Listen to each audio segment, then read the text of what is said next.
Welcome back to the channel, folks. Today I am joined by Japanese Darth Maul here. He'll be co-hosting this episode here today with me. What do you think about this, Darth Maul? He seems to be kind of angry. Also, I think it might be a little bit noticeable on the cameras, but I do have a bit of a injury here, a bruise from rock climbing, so just ignore that. Being a nonfiction reader has its advantages, but I've run into an interesting dilemma with a particular subgenre of speculative fiction that deals with predicting future conflict. So while I won't be as angry as Darth Maul here while reviewing these books, I will be a little bit annoyed, and you're going to see, and I'm going to do my best to explain exactly why I was so annoyed with these books. They're also tackling topics that are quite prescient to current events today. Spoilers for all these books if you want to read them. First up, we have World War IV by retired Captain Douglas Cone. This book posits 9 scenarios that could lead to the next World War, not World War III. Apparently, Cone, in his analysis, suggests that the Cold War was World War III, so the next war will be World War IV. That's just why it's titled that way. After that, The Next Civil War by Stephen Marsh is a book about the coming Second American Civil War, and Marsh outlines 5 scenarios that he thinks will lead to a Second American Civil War, and this was the book that I read just recently, and this is the book that annoyed me so much that I decided to make this whole video. And then finally, we'll address one that you've probably seen on bookshelves before. It's 2034, written by Elliot Ackerman and Admiral James Stavridis. This is about a potential China-America war in the Pacific, and it's a little different than the other two because it's not necessarily written as this sort of well-researched non-fiction narrative. This is mostly written just as a geopolitical thriller. The reason I'm making this video is because, in particular for World War IV and the next Civil War, they both posit themselves, they both present themselves, and they advertise themselves as these well-researched, plausible, future-telling scenario books. I think that's patently ridiculous. These things should not be treated as accurate predictions of the future. They should be treated basically as fun thought exercises, maybe stressful thought exercises, actually, maybe not fun. Typical readers should not take them too seriously. They should make you think, but they shouldn't be your guide to predicting what's going to happen in the future, because I fundamentally think that it's impossible to predict what's going to happen in politics, in military affairs, even a year into the future. Sometimes it's less. So we're going to dive into all 3 of these books here, and you're going to see what I'm talking about. Some of these scenarios that they present are just patently ridiculous. I hope you'll get to laugh along with me. What do you think about them, Darth Maul? Okay, I think he's upset about them. All right, so let's go ahead and dive into the first book, World War IV. This book was published in 2016, which means we are a full 8 years past the time that Douglas Cone would think that some of these scenarios might be somewhat plausible. So it is actually a pretty good example of how we can look back at a book like this and see how wrong things can be. And as I said, there are 9 scenarios that Cone presents in this book, so let's start off with scenario 1. So this scenario is called the post-NATO war, because this chapter focuses on basically the disintegration of the NATO alliance and the EU as well. Basically, Cone's scenario envisions this breakdown mostly happening because of economic consequences. Grexit, or the Greek exit from the EU, happens, and that precipitates a domino effect where other nation states are like, oh, all right, Greece left, why don't we leave as well? The weirdest and arguably funniest part, however, of this scenario is the reason that both NATO and the EU have to evacuate their headquarters from Brussels, Belgium. Cone, for some reason I can't even fathom why he would write this. Cone thinks that the ethnic and cultural differences between the Walloon and the Flemish peoples, which are the 2 main ethnic groups that make up Belgium, will somehow become so hostile to each other that they will destroy Belgium as a nation state, thus plunging the entire region of Belgium and the capital city of Brussels into anarchy, and thus requiring both the EU and NATO to relocate their headquarters. We're going to get into how incredibly ridiculous that is, but as you can see, Maul is not happy about it either. Now, with all this ensuing chaos in the first year, he actually divides this chapter into year 1, which basically is his time explaining how the EU and NATO just fall apart, and then year 2 is where the war starts. With Europe falling apart, Russia takes the opportunity to take out chunks of Ukraine, take over Belarus, the Baltic states, all that, and China somehow unites or conquers a lot of the Baltic states and then tries to drive sort of north into Central Europe. Somehow Russia and China are fighting a proxy war in Central Europe against a small military alliance of Central European nations led by Germany. You could say, look, we're already going off the rails here. What is this? Come on. And then, of course, we have to make this a world war. So somehow North Korea and South Korea get involved in this when America decides to just invade North Korea while China is distracted. I don't know about that. I read one very, very bad military fiction book that was like a $2 thing on Amazon, and I refunded it because of how bad it was. And this is kind of reminding me of that. All right, so it's very possible you, the viewer, have already passed out from laughter at some of the ridiculous parts of this particular scenario, but just in case you're not well versed in the geopolitics of Europe, I'll go over a bit of that right now. Okay, so let's talk about the breakdown of the EU and NATO first. I absolutely read plenty of talk from journalists, from military officers, from analysts who were lamenting a breakup of the EU and of NATO during the 2010s. The EU in particular, there was a really rough time where especially Greece was going through horrible financial troubles, and there were anarchist bombings and riots in Greece, and there was a really, really big rivalry between North Europe and South Europe. Germany, being the biggest economy and the richest country, was sort of hand-holding a lot of these poorer countries, particularly Greece. Of course, Greek people don't want to be ruled by Germans. Not many people in Europe do. But the point is, there was this fear of a domino effect. If one state, particularly Greece, was to leave the EU and have their own sovereign economic freedom back, it might lead to this domino effect of other countries seeing that, and then they go, oh, why don't we do that? We could be economically independent from this failing currency and this union that only benefits France and Germany and the UK. So that was the fear of the EU. What about NATO? Well, functionally, a big part of NATO's existence was to form that defensive military bulwark against the Soviet Union and the Warsaw Pact. Once the Soviet Union collapsed and all those communist states just became democratic, a lot of the reason for NATO's existence kind of just disappeared. So sure, the collapse of the EU and the NATO alliance, that would have been somewhat of a plausible prediction in 2016. Interestingly enough, Cohn did get this right in the sense that there was a nation state that did leave the EU during this time. It was actually the UK, not Greece. Now, the Brexit referendum happened in June of 2016. This book was published in September of 2016, but he makes no mention of Brexit, which to my mind means he probably just finished the final draft, sent the manuscript in for publication before the election actually happened. I don't begrudge him for that, but this is a perfect example of how we can compare this scenario to real life. Okay, what happened after Brexit? Was there a domino effect of all these member nations just leaving the EU? No, in fact, the reverse happened. The UK seems to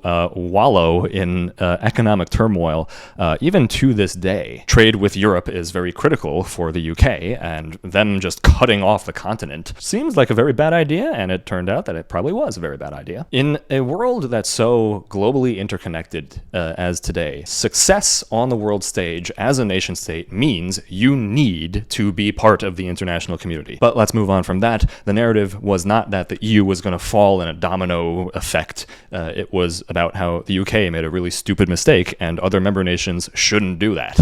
Okay, so that's one part of the scenario that we can somewhat disprove, I guess you could say. But let's even assume, fine, the EU collapsed, NATO collapsed, sure. So yes, with NATO breaking down, of course, I can absolutely see Germany leading a central, alliance of states. Russia has very clearly proven that it has designs on all of Eastern Europe, so I absolutely can see that Russia might want to gobble up Ukraine and Belarus and the Baltic states. China and the Balkans is where things get weird, and also very implausible. The Balkans are this powder keg of very, let's call it, independent-focused peoples.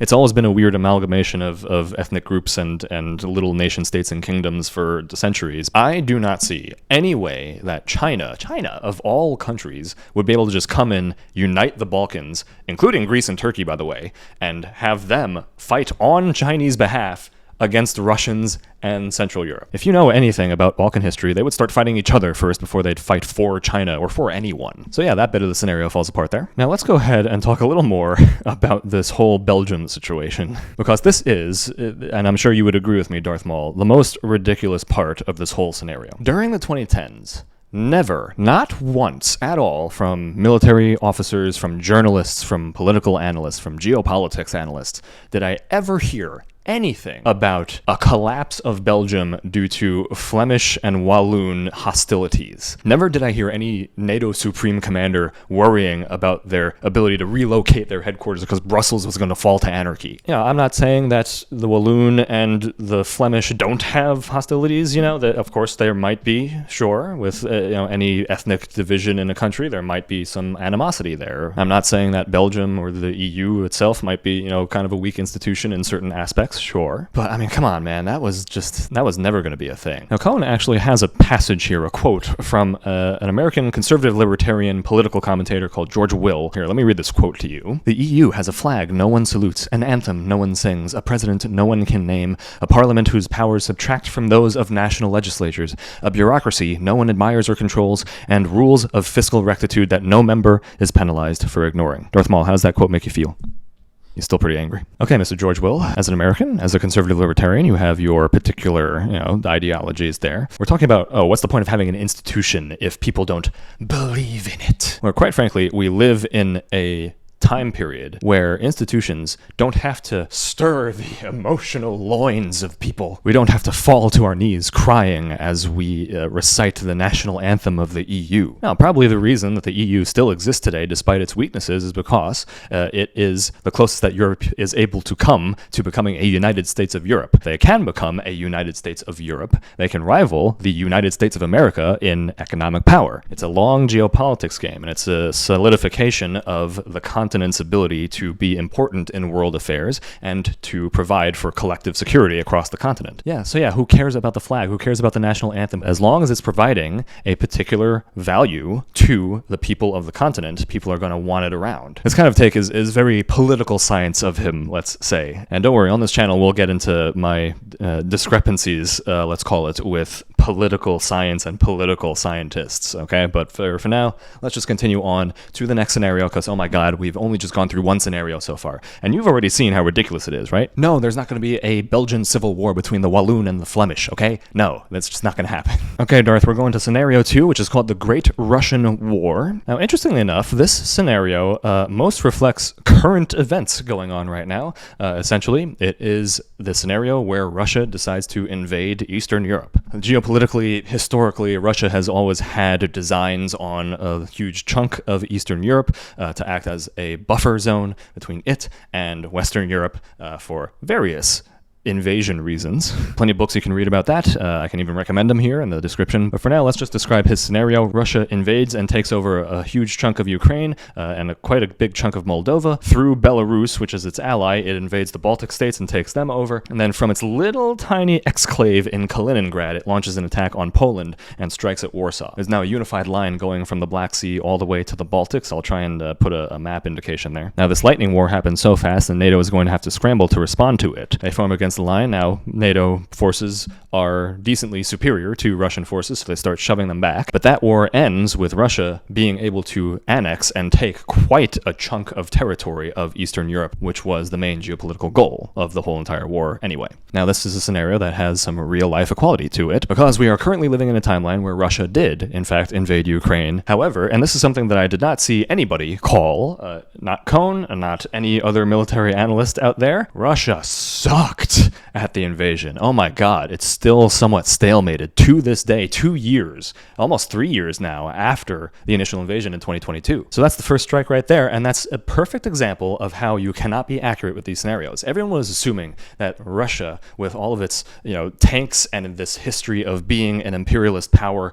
that it knew and had the resources and capability to take on Ukraine, the Baltic states, and Poland at the same time, where in real life it is proven that it can barely sustain an invasion into one country, Ukraine. There's some pretty funny analyst jokes in there about how the money that should have gone into modernizing and providing resources to the Russian army was just instead stolen by oligarchs to buy their, fifth super yacht and maybe a summer dacha on the Black Sea. And this is me speaking directly to the authoritarians that are watching this. This is what you get with authoritarian countries. Corruption. Straight up. It really just is as simple as that. Not a way to run a country. So this scenario basically fell apart just because we have a real-life example of it, and it didn't turn out anything like the scenario, which is a very convenient and simple way to debunk, this part of the book. But it's not just that. It's also a perfect demonstration of how we know things, right? We know that the Russians are good at fighting a land war over Eastern Europe. We know that the Russians have a big military and they're powerful and they're great at fighting and they will take over Ukraine quickly. We know that. We all knew that. And yet when push comes to shove, it just wasn't true. Now, that's not to say that we're super wrong about everything, every assumption about geopolitics and military affairs, but we are vulnerable to getting into a certain way of thinking based off of past facts. We are also vulnerable to authoritarian propaganda. If authoritarians like Putin want to build up an image of, oh, Russia's powerful, it's got a great military, and guess what? You better back away or else we might fall for that. I don't know. He's using North Korean troops now, which is, I don't know how that's going to go for him.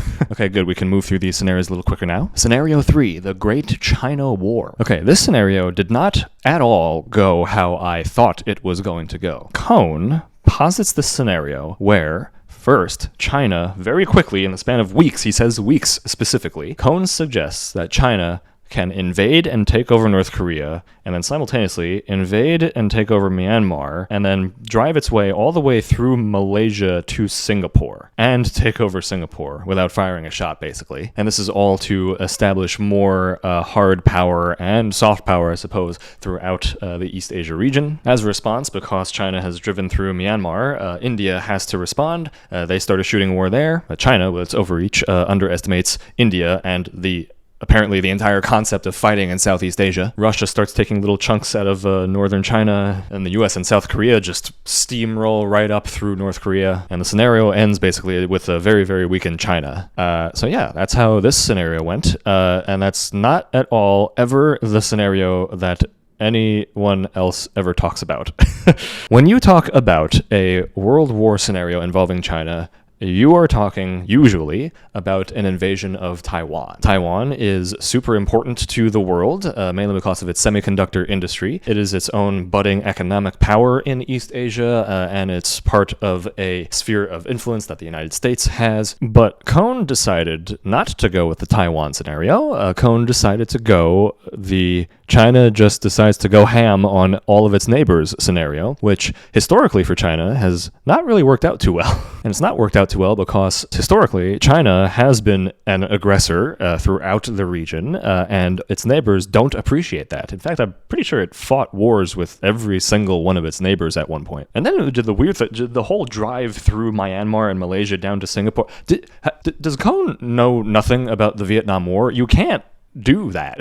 Like, you just physically, I don't think the jungle is going to allow you to do that. And making such an aggressive drive obviously is going to alarm your very hostile neighbors, including India. I don't know. This one's a weird one. Now listen, I know there's an assumption that authoritarian nations like China can make very questionable decisions sometimes, but they usually don't make stupid decisions.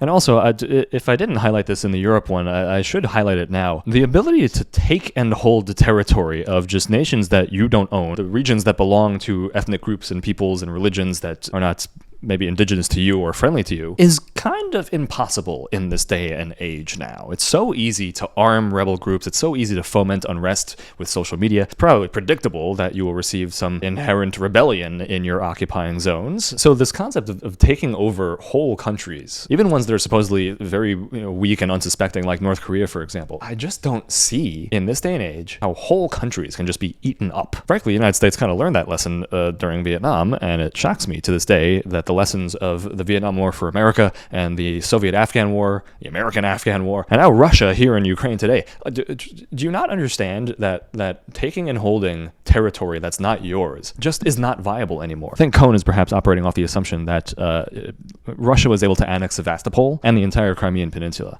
That's like the only example of territorial annexation that kind of worked out successfully that anyone has seen for a very long time. I guess you could argue also some regions of the Nagorno-Karabakh between Azerbaijan and Armenia. But Cohn here is describing like full, like half-continent takeovers. That's just stretching it. I mean, it seems ridiculous now, All right, on to the next scenario. Scenario 4, the Chinese Civil War. Now, this is an interesting one, but this is also something that suffers from pretty obvious flaws. Cohn's scenario posits that there will be certain social economic pressures that will eventually divide the Chinese population between the haves and the have-nots. Basically, the richer, wealthier, middle-class people along the coasts and in the cities versus the poor, rural people who basically don't really see that much much upward mobility in their regions. And this divide, as well as sort of the general culture shock of seeing capitalism rise in China very quickly, is going to lead to a civil war, basically. If a red flag is going to pop up in your head, it's probably going to be the fact that China keeps a very hard iron fist clamped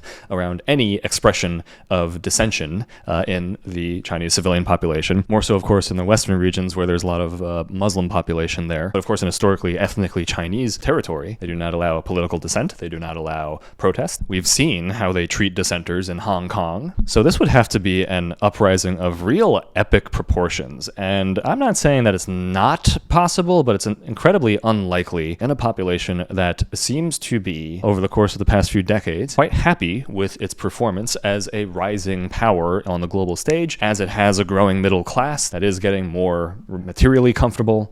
Collective action is a feature of communist countries, sure, but China isn't really communist anymore. And any sort of like civil strife or civil disobedience is just going to be seen as a traitorous action to the country rather than socialist liberation from capitalist overlords. So that's already sort of my process of just taking down this particular scenario. Basically, this civil war pops up with the urban centers and the coastline cities becoming sort of havens of a pro-democracy movement within China. And then the rest of the world, especially East Asian democracies, want to get in there, want to scramble in to defend these little enclaves here, and then hopefully start a real political movement. And that's basically how the conflict starts. Would the international community go in to save democratic city enclaves? Well, they didn't for Hong Kong. If it was every city, okay, fine. Maybe I can see a way that the international community would go in to try and help this political movement. The international community has demonstrated that it is very uncomfortable with stepping into any conflict, any regional conflict, any civil conflict. So I wouldn't bet money on it. Still, it is an interesting thought exercise to imagine, all right, what kind of civil strife might internal Chinese dissent make happen. All right, on to the next one. Scenario 5, the Polar War. Now, this is actually quite a quick chapter, and we're getting to this, some of these smaller chapters now. And this is about a potential conflict around the Arctic Circle. As climate change melts more of the Arctic Circle ice, that opens up new shipping pathways and new opportunities for mining apparently very abundant natural resources that might be present within the Arctic Circle, which includes oil, which includes gold. Russia currently has the largest icebreaker fleet in the world, and they are doing the best that they can to encroach on other countries' claimed regions of the Arctic Circle. Those other countries include America, Canada, Denmark, Norway. So essentially this scenario just boils down to, okay, how do countries go about organizing themselves to fight the Russian encroachment into their claimed territories in the north? Because none of these countries have as many icebreaker ships as the Russians do, and I doubt most of them have the naval capacity to take on any Russian occupation of critical places in the Arctic. This one's kind of plausible, actually. It is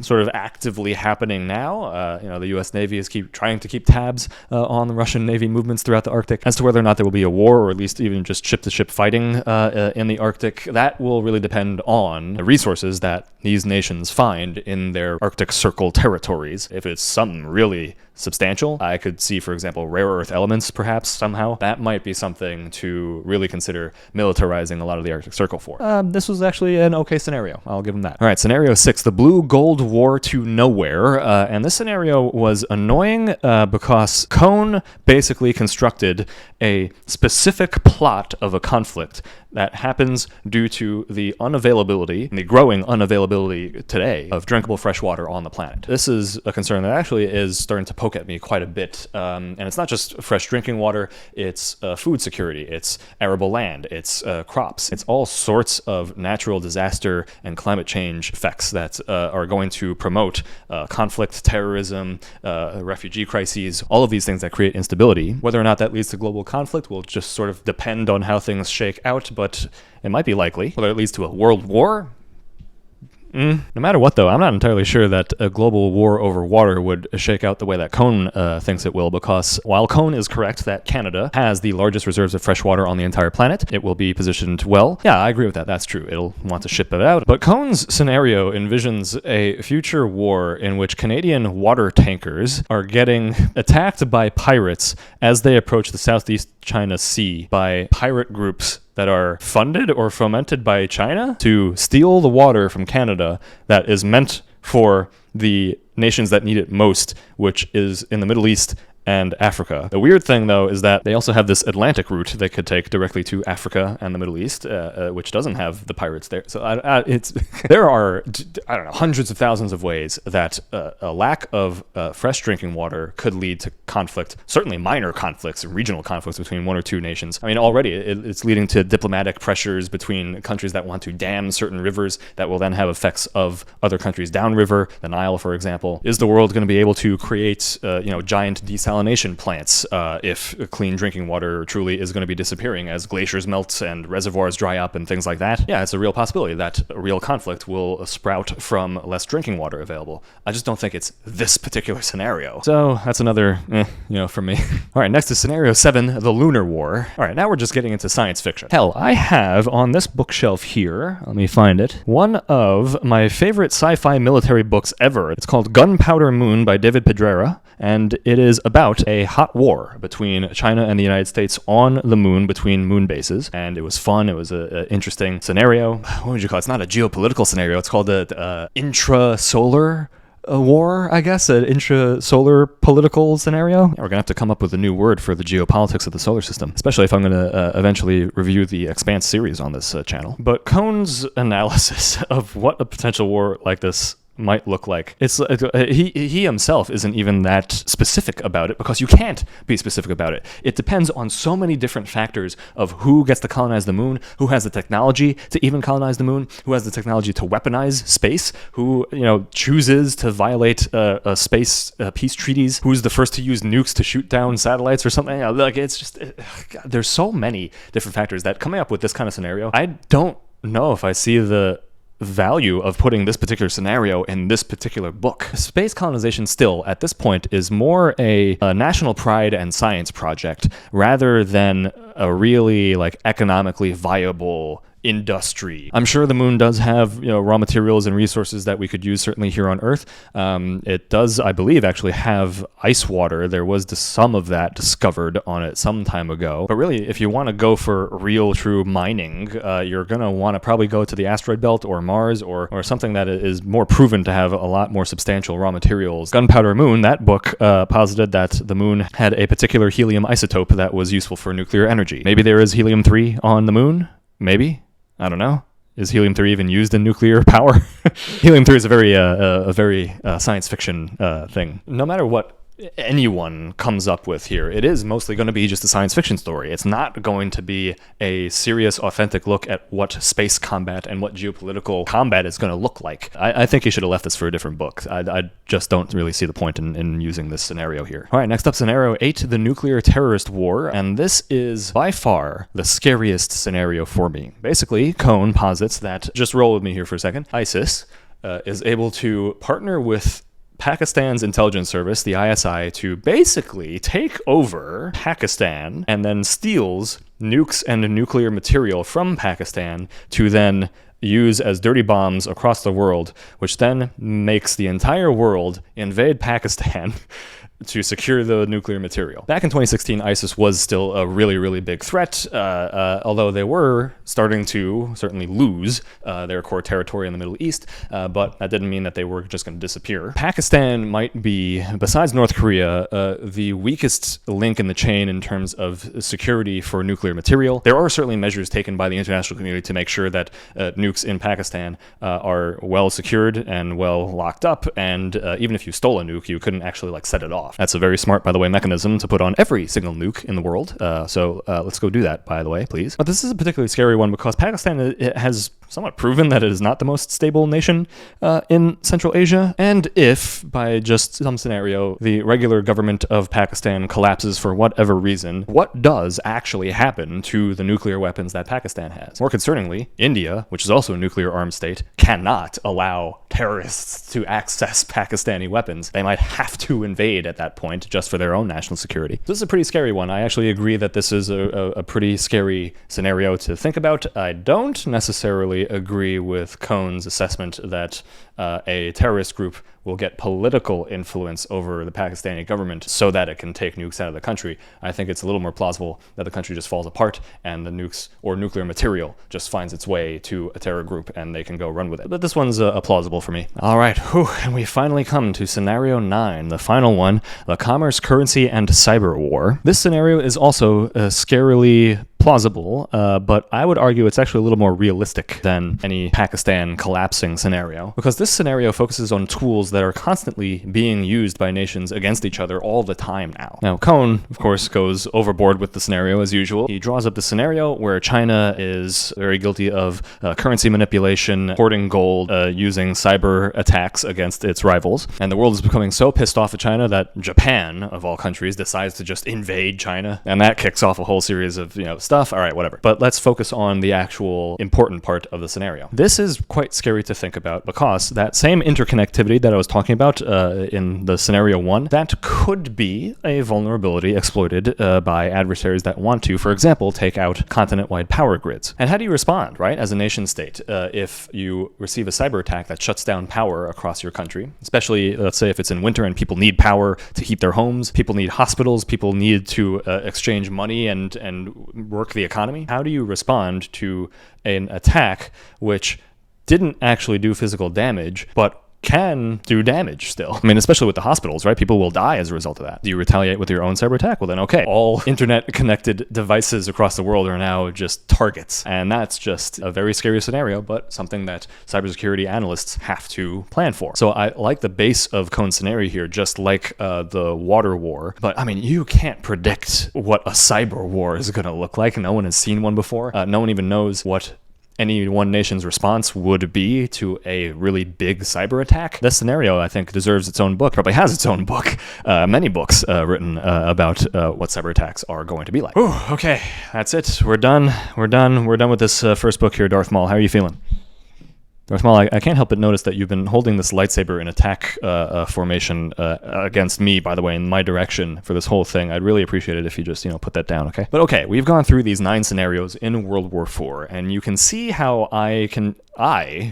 just as even like I'm an amateur geopolitical analyst. I don't do this professionally. I just read a lot. I do have some background academically. I have degrees in counterterrorism and criminal justice. But I would think that some of this stuff is kind of obvious to not listen to as accurate predictions of the future. I'm just not convinced that you should take these scenarios seriously as real, geopolitical possibility. This should be more of a thought exercise for you rather than, this is what's going to happen in the future, even though it might be pitched as a predictive kind of thing. Let's explore this a little more in the next book. Okay, here we go. Second book. You ready for this, Darth Maul?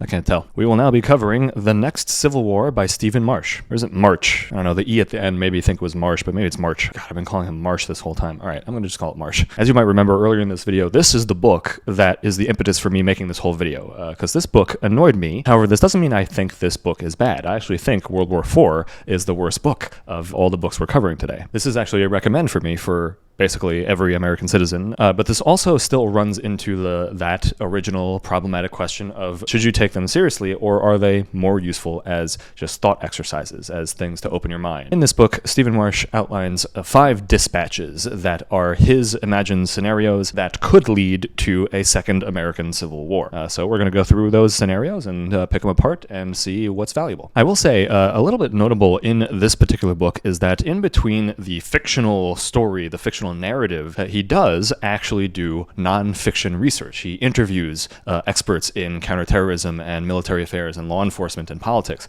He goes to places like gun shows and militia meetups. There's a lot of really interesting non-fiction information interspersed among the fictional story. And I actually think this is a really good idea. This is a great way for you as a writer to legitimize your fictional narrative by showing the non-fiction research you're doing right there on the page rather than just hiding it away in the index at the end of the book. It reminds me of another book that I read years ago that does relate to this same topic, but I'm just not covering it in this video today. It's called Ghost Fleet. It's written by P.W. Singer and August Cole, and it was about a combined China-Russia attack on the U.S., and Hawaii was taken over by the Chinese or something. I don't know. It was that kind of thing. Throughout that military fiction book, and I was reading specifically the ebook there, they had hyperlinks to specific military technologies that they were War mentioning, and if you click those links, you could learn more about those technologies, and it was pretty cool to see that in an ebook, and I do appreciate Stephen Marsh attempting to do the same thing here. But without further ado, let's go ahead and take a look at these dispatches, starting with Dispatch 1, the Battle of the Bridge. All right, so interestingly enough, the first dispatch here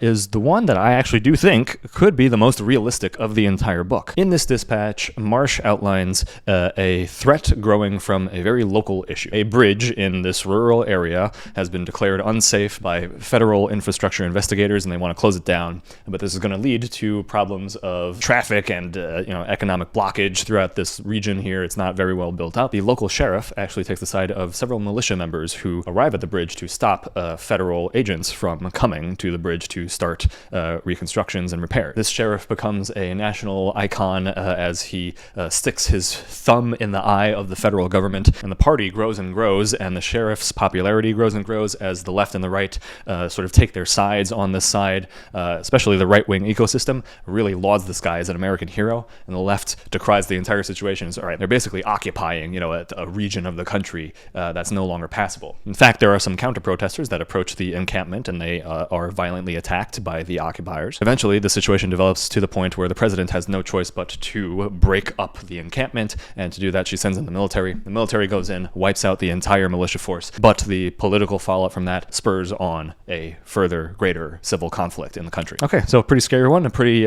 plausible prospect in my opinion, and I do want to emphasize that I am impressed here. Marsh is a novelist. He's not necessarily a military guy, a veteran. He's not a research analyst. He's just a novelist writing about these dispatches because he's concerned about the direction of the country. But he does a very good job at doing a lot of this background research. I mean, he talks about the Malheur Wildlife Refuge occupation, which to this day I believe is the closest analog in real life to what the situation is. He interviews all sorts of people, lawyers that deal with national security. He analyzes the far-right militia movements. He analyzes the sovereign sheriff movement. He analyzes gun culture in America. He seems to have a solid grasp on the polarization of online media ecosystems and even just like general media ecosystems. So really, just in this first dispatch alone, Marsh has proven himself to have a more realistic grasp of conflict analysis than Cohn did in his first scenario, for sure. Seriously, I'm never going to let that Walloon versus Flemish conflict go, really. It's oh god. But of course, there are a few weaknesses in this dispatch that I want to point out, and I believe a lot of these weaknesses are based off of the fact that Marsh is indeed a novelist, and therefore he's creating fictional scenarios, and he's using this nonfiction research, these interviews, these journalistic exploits he's doing to fit the facts to a plausible narrative, rather than looking at facts and seeing how that creates a narrative. And you want to know why I know that's what he's doing? That's because I have been doing it myself. I've dabbled here and there in creative writing, and I have been noodling around for the past, 5 years. Basically a domestic terrorism, political thriller kind of story, where this conglomeration of lots of right-wing militias takes over a particular city or town or some geographic area in the United States, and local law enforcement is overwhelmed. The government has to go in. What happens to the civilians inside there? And then what are the political ramifications? What are the social ramifications of such an occupation? And in my research to create a realistic scenario of this, I'm realizing in order to even get to certain points of making such a thing realistic, a lot of things have to go wrong. And while it's like plausible that these things go wrong, it's really, really, really unlikely in real life. But that's the reason it's fiction, and I was never going to pitch it as a non-fiction research thing. I was going to pitch it as just a thriller. So this actually hits it right at home in what I've kind of specialized in thinking about for a lot of the past 5 years. The reason I felt comfortable starting to write out this kind of thriller narrative is because I myself have a lot of education and a background in terrorism studies, in criminal justice, in geopolitical conflicts. I obviously read a lot of books about this topic. That, by the way, that's just the physical collection. It's not even counting the audio books. So I'm quite familiar with the problems that Marsh has in creating a realistic version of this scenario for his own book. And so I'm going to point out a few of these little things that I'm seeing here. And the first issue I actually have would actually make it more plausible that Marsh's dispatch would actually happen. I'm going to read this quote to you. Marsh has a specific line in here that says, "It won't matter who the president is or which party she belongs to. When the sheriff takes his stand, she will need to respond. It doesn't matter how conservative she might be. To represent the federal government, she will have to defend its authority." This is somewhat not true, depending on who the president is.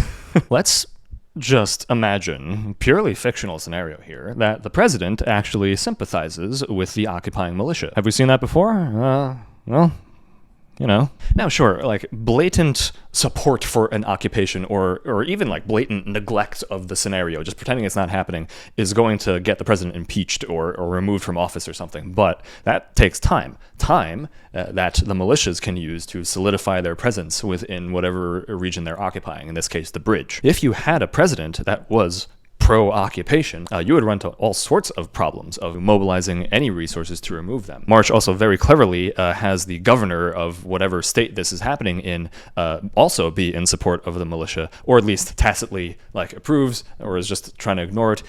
So the governor doesn't want to call in the National Guard. But I think it'd be realistic that the president might be sympathetic to the ideologies, perhaps certainly, of some militia groups. And if that's the case, he's going to drag his feet in attempting to remove the threat from the region, because he doesn't see it as a threat. He sees it as patriotic Americans standing up for what they believe in. So I do find it interesting that Marsh insists that the president has to respond. I don't think, in this day and age, that's necessarily a given. But that in itself might also just be an indication that, we live in some pretty troubling times. Exactly the point of why March probably wrote this whole book in the first place. Now let's get to the other issues here that I'm seeing a little bit. While it is true that militias have certainly gained power and gained membership and gained influence over the past 10 years, it's not like they are a united front. March actually has them combine into this gigantic party encampment, basically. And it's a combination of all sorts of different militias. You have sovereign citizens, you have white nationalists, you have neo-Nazis, you have neo-Confederates, you have this agglomeration of movements.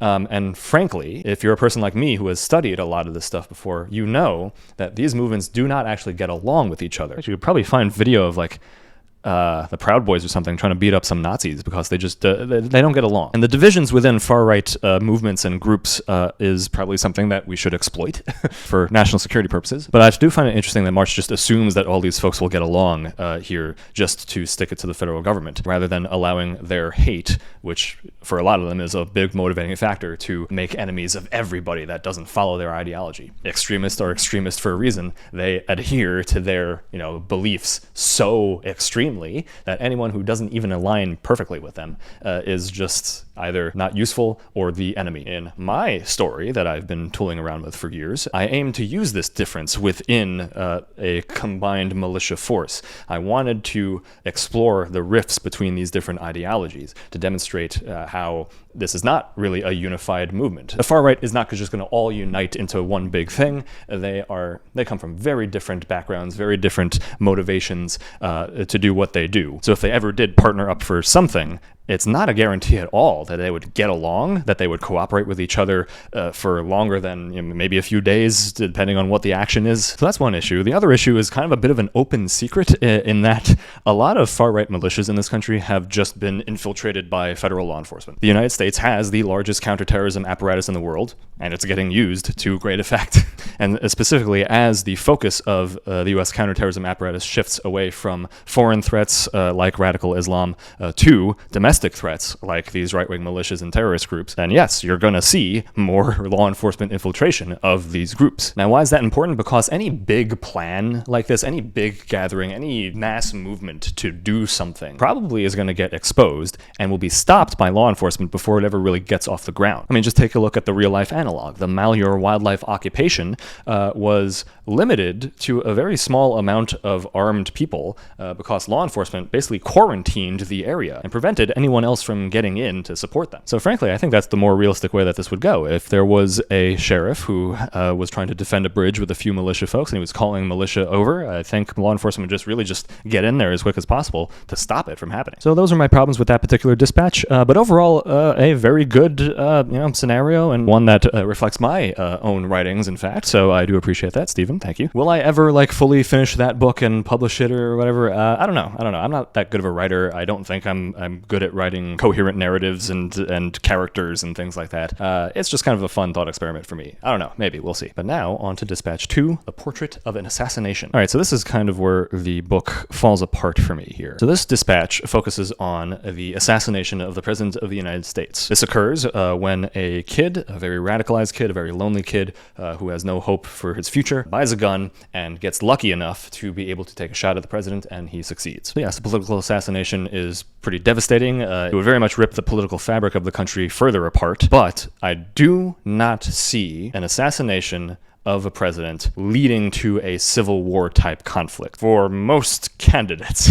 So yeah, I have to make that exception now. Every single time I got to make that exception. But let me first talk about what I'm very impressed about in this dispatch. Marsh clearly did a very good job at doing research into active shootings and assassinations. He has a lot of really good nonfiction information. Apparently the presidency is one of the highest mortality risk jobs you can take in this country. There have been a lot of presidents that have been assassinated or just died in office or were shot or had an attempted assassination on them. So yeah, the presidency is actually a pretty dangerous job. I think Marsh also does a good job at outlining what a typical assassin would be, what their profile and background would be. It's actually kind of an interesting thing you can see with certain shooters for certain high-profile assassinations and killings. For example, I believe the last attempt to kill a president was Ronald Reagan's attempted assassination. That shooter was not motivated by politics at all. Do you know the reason why that shooter took a shot at Reagan? It's because he had a romantic obsession with a Hollywood actress, and he wanted to impress her, and thought that if he got in the news by assassinating President Reagan, that would somehow, I don't know,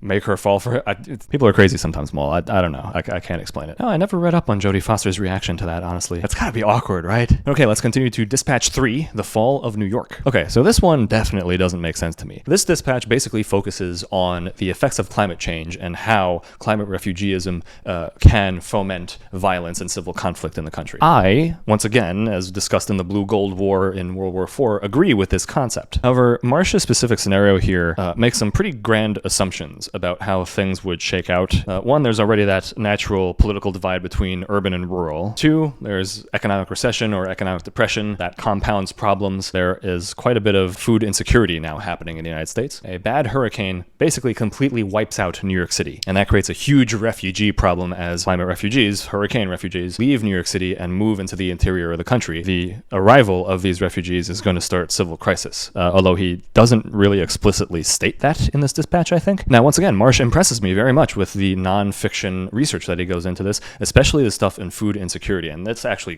got to me quite a bit. I have not done too much research into food security and the statistics on food and crop yields. It's very clear that as the climate changes, we are seeing signs of crop failures, of lesser yields, soil erosion, of all sorts of things happening to our food supply. Now, that's not just going to affect us. I mean, we are the largest exporter of food in the world, and I obviously don't deny that natural disasters, while they might unite, a given population or community, they might also bring out the worst in people. But Marsh got me for the food insecurity thing. I'm quite concerned about the ramifications of that. So this dispatch was useful for me. I just don't think that the scenario would play out the way Marsh thinks. Refugee crisis from a devastated city. Maybe the effects would be a little bit different if it was a city as big as New York, which is the biggest city in the country. But I don't really see how a large-scale conflict would arise from that. Marsh tries to cover himself by adding on the effects of a economic downturn during this time. Certainly would exacerbate issues. It doesn't have that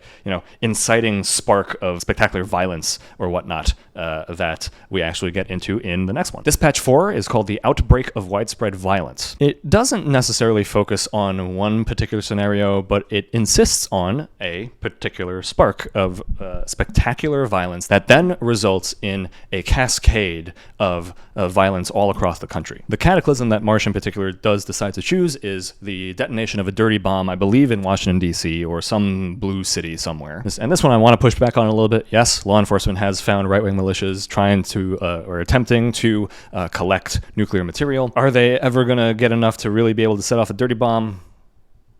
I don't know. That's one for the spy thrillers to figure out. I just don't know. But the spectacular attack, a dirty bomb, then sets off a chain of events that precipitates widespread violence. Militias pop up all over the place and start conducting terrorist attacks. And essentially, the country falls into something akin to the Irish Troubles that hit the UK. Marsh then assumes that the U.S. military, in order to respond to such violence, will have to go into a counterinsurgency strategy, much of which failed, by the way, in, I think, both Iraq and Afghanistan, particularly Afghanistan. But that's the way they're trained, that's the way they're going to go about it. Even if they do claim victory in this conflict, it's not really going to be a victory, right? Because you've just killed a lot of people of your own population. They're still very angry with you. It's just a really bad situation all around. It's basically a repeat of the North winning over the South in the first American Civil War. Okay, and I got a pretty specific beef with this particular scenario. Because I am quite well studied in terrorism. I'm also quite well studied in the responses to terrorism. So I want to go over what a more realistic reaction would be to something like that. Right, I'm going to put forward a theory to everyone here, and I'm going to back it up as best I can. The theory is that Americans hate terrorism. Okay, now how am I going to back this up? Well, okay, first off, what Marsh is describing is actually what the most plausible way a American civil conflict could come about in a large scale. It's not going to be like the first Civil War, which was, whole regiments of whole armies drafted from state populations going out to march in open field and firing on each other, or even the modern equivalent of that. It's not going to be raised armies going at each other. It's going to be terrorism. It's going to be bombings, kidnappings, shootings, attacks on critical infrastructure, attacks on political figures, attacks on civilian targets. It's going to be an Irish Troubles kind of situation. However, it is this theory that is stopping me from being like, oh, yeah, we're obviously going down that road. We are not, because Americans hate terrorism. Now let's go through the history of spectacular or large-scale violence in America and see what I mean. The crux of my theory here is based on the fact that a vast majority of the American population, a lot of it is sort of like lower middle class, upper middle class, and rich, does not like anything that introduces chaos into American life. Americans love stability, and the reason they love stability is because stability is great for business, it's great for raising a family, it's great for starting, a job. It's great for growing a community. It's great for life in general. And the American middle class is very used to having that American dream not interrupted by war, conflict, terrorism, violence of that sort, which is why crime is such a big deal, because crime interrupts that ideal of the American dream of growing that middle class lifestyle. But terrorism takes on a life of its own, right? Terrorism is a whole other category outside of crime. Now, there's a lot of different examples I could use throughout American history, but let's go ahead and just start off with Richard Nixon's time in office in America. Richard Nixon was elected to office for his first term in 1968 by a landslide. It was like 300 electoral votes or something, and the reason he was able to do that was partly because of the chaos that had been engulfing the United States for a very long time. I mean, I'm talking race riots, I'm talking left-wing terrorism and bombings, I'm talking student protests, I'm talking Vietnam War. The entire middle class of the country was just sick of the chaos and the destruction happening across their television screens, what they were reading in newspapers, what they were probably experiencing in cities. And so they wanted a law and order candidate to bring stability back to the United States. For that election, it was Richard Nixon. To a degree, it actually kind of worked. Nixon was actually quite successful in certain policies, and I can say that because the next election in 1972, just before Watergate broke, he won that election by an even larger landslide, like 520 electoral votes. Keep in mind, 538 electoral votes is the entire country. Part of that success, very arguably, is because he was able to bring law and order back to the country. So from the standpoint of your very average American middle-class family, you saw the country calm down during the Nixon presidency, and that was very valuable. That left-wing violence during the 60s, particularly the terrorism, was probably a big factor into the societal backlash against the leftist movements that were sweeping the country. The next incident we'll talk about is the Oklahoma City bombing of 1995.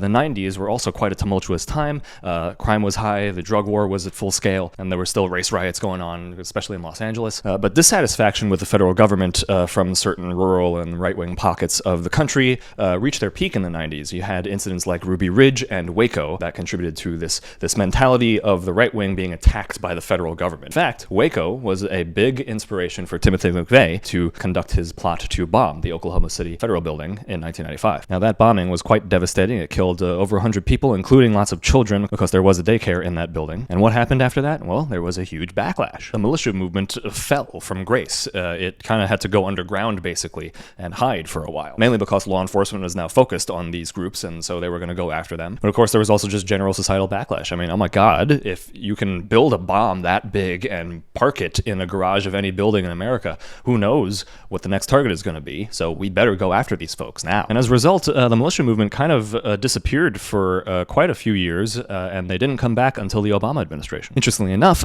we can also connect the Ruby Ridge and Waco sieges to this same effect. It doesn't have to be just right-wing movements or militias or terrorist groups that conduct terrorism against the population. It can also be the government, an overreaching government, using federal force to instill terror on population. Ruby Ridge and Waco were both sieges that garnered a lot of press attention, and most of what Americans saw were these, admittedly isolated groups. They might have weird politics in there, but they were being assaulted by, armored tanks and ATF agents, and it just seemed over the top. But anytime violence is introduced into the American cultural life, there is a backlash to it. So you can expect the same thing in Marsh's scenario. If a dirty bomb is detonated in an American city, the entire country would be in shambles. But in particular, whoever is responsible for that bomb will receive incredibly immediate backlash. Their whole ideology would be discredited. They themselves will be held up as terrorists. That's exactly what they are. Anyone who supports them or has supported them will be labeled as pro-terrorist, probably. And of course, especially after the threat of nuclear annihilation, you're going to get a lot of law enforcement attention on that movement and ideology. So frankly, there's just no way that a spectacular terrorist attack like the one Marsh describes in the book would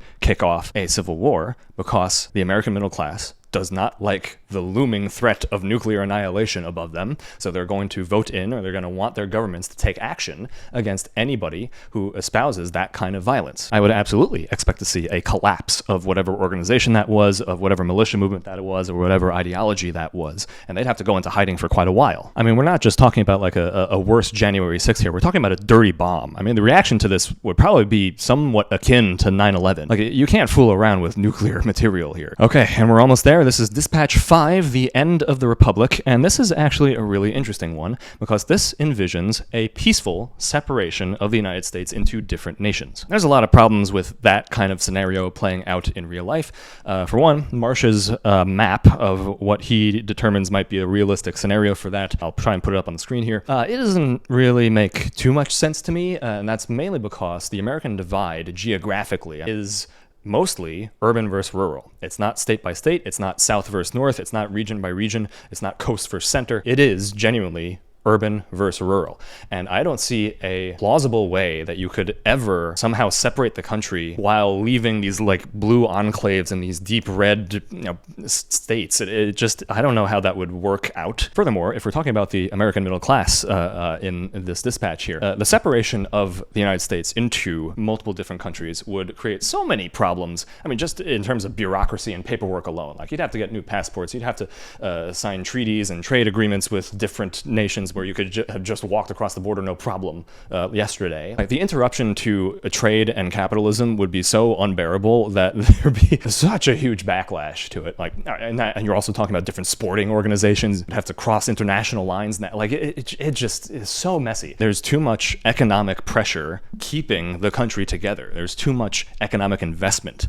that no matter what the cultural wants of the population are, it's too integrated, it's too economically intertwined. Going down the Mississippi River, how would you even like determine, God, the taxes and tariffs alone would just be such a goddamn mess. Ugh. Is this supposed to, okay, let's assume that somehow a separation of the country would happen peacefully. Is Marsh's assumption then that these different nation states would just go to war eventually? I mean, okay, maybe.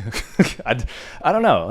I was kind of curious about this during 2016, so I read quite a few articles about, okay, how would the United States separate peacefully? And there's just no plausible way to do it. It's just, and that might be frustrating to a lot of people who are like quite extreme on the political spectrum, but like, suck it up. Like, you benefit from the union of 50 states that spans a whole continent that is so rich with resources and is surrounded by weaker neighbors that were never under attack. The United States has been blessed with geography. It's been blessed with having stability. You're going to stay. You just are. I don't know what to tell you. And guess what? Like, most of the American population, that classic American middle class that I keep talking about, they're not going to want to go through the hassle of that. On a rather fun note, Marsh's map shows a union of California, Oregon, and Washington state into like a Cascadia kind of thing. And I really wanted him to label California the new California Republic, because I really, really want, in every single scenario, I want a new California Republic to rise up. Oh, God, I can't wait for Fallout Season 2. And everyone will carry a big iron on their hip. All right, so we've got through all the dispatches. Marsh ends the book with a note on American Hope, which is quite nice. It's a bit of a palate cleanser, I guess, because this book is actually quite depressing, honestly. And quite frankly, the note on hope is not enough to palate cleanse the depression out of a typical reader, I'd say. There's a lot of bad stuff in this book, and it really does make you think. And I don't think that note on hope was enough, but I'd still appreciate it anyway. Thank you, Marsh. So we finished our second book now. Marsh got a few things wrong, but he actually got quite a bit right. This changes our calculus a bit. Should we treat this as a pretty serious analysis of the American decline, or is this, once again, just a scenario that we should just take as fiction? I'll answer that after we examine our final book, 2034, by Elliot Ackerman and Admiral James Stavridis. All right, now, unlike World War IV and the next Civil War, 2034 was not pitched or not advertised on the back cover or anything like that as a non-fiction-y kind of book. It's not pitched as a war games thought experiment scenario. It is pitched as literally a novel of the next World War. This is fiction. This has characters and narrative plot and all that kind of stuff that you find in a fiction book. It's not meant to be a non-fiction-y analysis of supposed real-world scenarios. So I'll do a quick summary of the plot of this book. Obviously, this book takes place in 2034, and it focuses mostly on a naval war between China and America that eventually escalates into nuclear conflict. China and America use nukes on each other. Also dragged in are Russia, India, and Iran into this conflict. Entire geopolitical landscape of the world just looks entirely different after the war ends. It's a bit depressing of a story, and I think it's there to highlight the dangers of letting American hegemony slip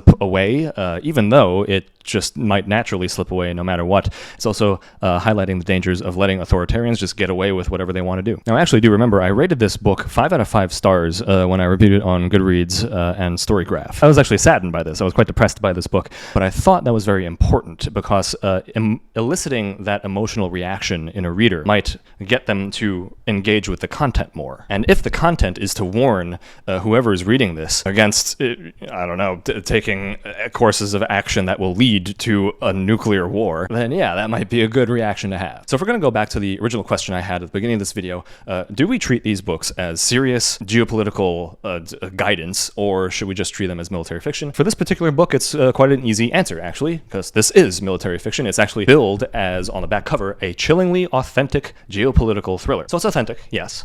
Should you treat the book seriously, even if it's just a military fiction book? That depends on you. And here we're going to go ahead and answer, finally, concretely, the question that I've been asking this whole time. Okay, so for those of you watching this who are actual, members of the military or officers or are, State Department folks or foreign affairs folks or somebody who has some sort of stake in global affairs or domestic politics or something like that, you might want to take these kinds of books a little more seriously. Now, especially members of the military and members of the intelligence community, they will do things called red teams. They will do war games. These are basically exercises meant to exercise your critical thinking skills, your mental acuity in thinking through weird scenarios, worst case scenarios, how to defend against attacks, how to attack against a defense.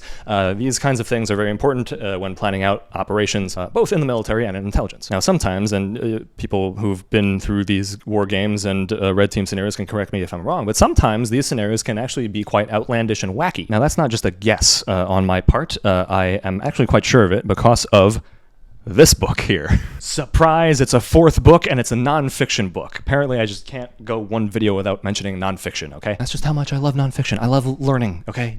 Shut up. But this book is called War Plan Red. It's by Ken Lippert, and it tells the stories of how both the US and Canada basically simultaneously drafted plans to invade each other during the 1920s and 1930s. Essentially, the thinking from the Canadian side was that, they were going to have to knock down their southern brothers a little bit. They were getting a little bit too powerful on the world stage, and so they would need to go in and teach America a little lesson. From the Americans, the thinking was that the British were going to use their dominion of Canada to invade because the Brits were getting a little nervous of America's growing power on the world stage. So both countries drafted up plans to invade each other.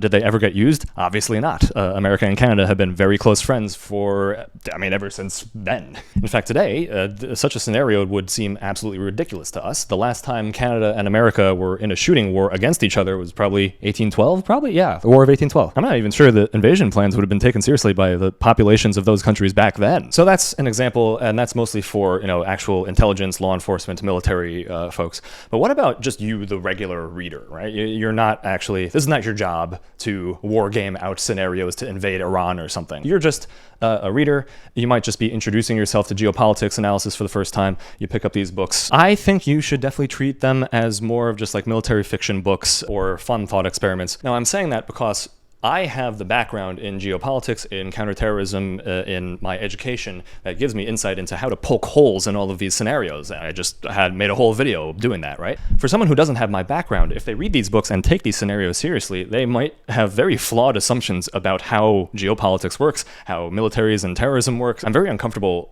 making someone believe that this is, going to be an accurate thing, which is why I'm recommending that if this isn't your job, then you shouldn't take this seriously. You're just going to, give yourself anxiety. This should instead, I think, be treated as an exercise in thought experiments, in creatively thinking about how nations and peoples and law enforcement and terror groups react to each other, react to current events. And if that inspires you to do more research into how this topic, evolves, then I think that's the most valuable part of this, not the actual scenarios, but making you inspired to do more research, to read more. Frankly, the most valuable thing I took from all of these books was Stephen Marsh's sections on food insecurity. Like, I want to do more research into that. And I hope you have the same reaction of a topic that I covered in one of these books today. I hope it inspires you to do some more research into, geopolitics, global conflict. I also mentioned that 2034 and the next Civil War both made me feel depressed or feel sad after reading them because they made me envision really horrible futures